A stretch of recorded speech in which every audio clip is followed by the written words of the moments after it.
process doesn't really work on a 9-to-5 schedule, so you definitely can't force it. You have to let it flow and follow the process through. It's kind of like a journey from beginning to end.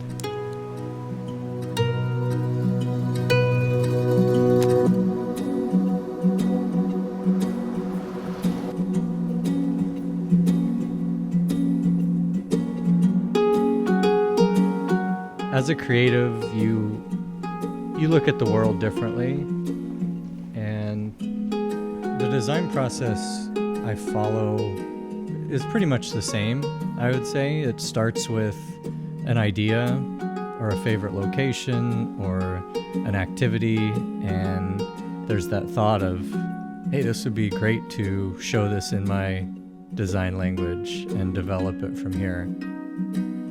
I think I'm drawn to mid-century modern design because of its timeless and clean, simple design style.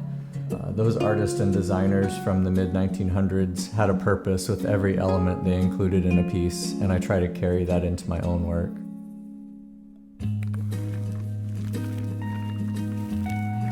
There's definitely moments where a high percentage of completion happens just going out to a place that you love and are drawn to, and you have that vision of the art piece is going to be this. And then there's times where you have a bunch of little sketches and photographs, and you go back into the studio with a cup of coffee and spend the day just hashing out different sketches and throwing it in the computer and working digitally, bringing in another medium of some sort. The finished piece usually varies a bit from what you originally set out to do, but it's always capturing those moments throughout the process that you can look back at.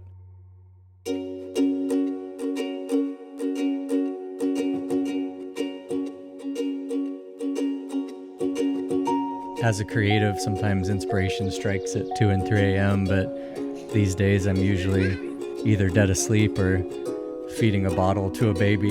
So it's definitely been an adjustment, but there's also blessings that come with that, where they look at things that they've seen for the first time in such a magical way that it can be really inspiring and remind you of why you love looking at the Ko'olau Mountains or watching a sunset at Yokohama Bay or things like that maybe we take for granted sometimes when we get caught up into the rat race.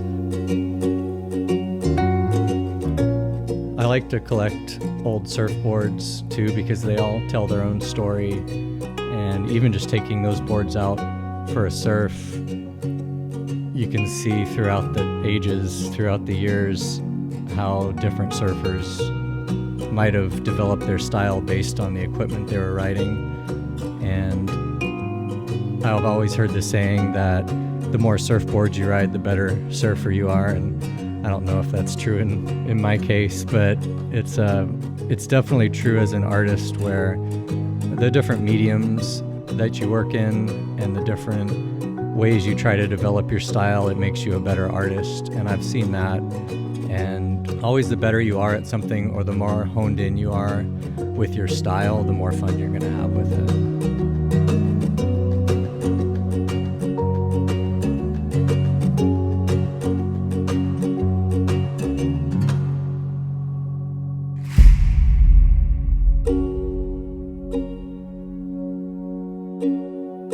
I think the best advice I can give for an artist is to take the advice of ancient Hawaiians, where everything was passed down as a story and had a narrative to it. And if you go into a project or a line of work with that in the back of your head, everything just seems to fall into place a lot smoother, and it also gives you a really deep and hearty story.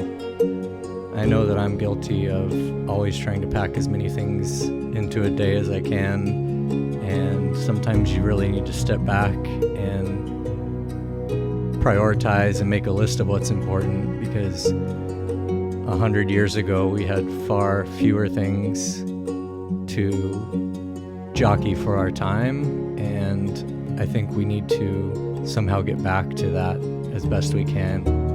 There's definitely a lot of things that we can apply to our life to live a happier and more focused life.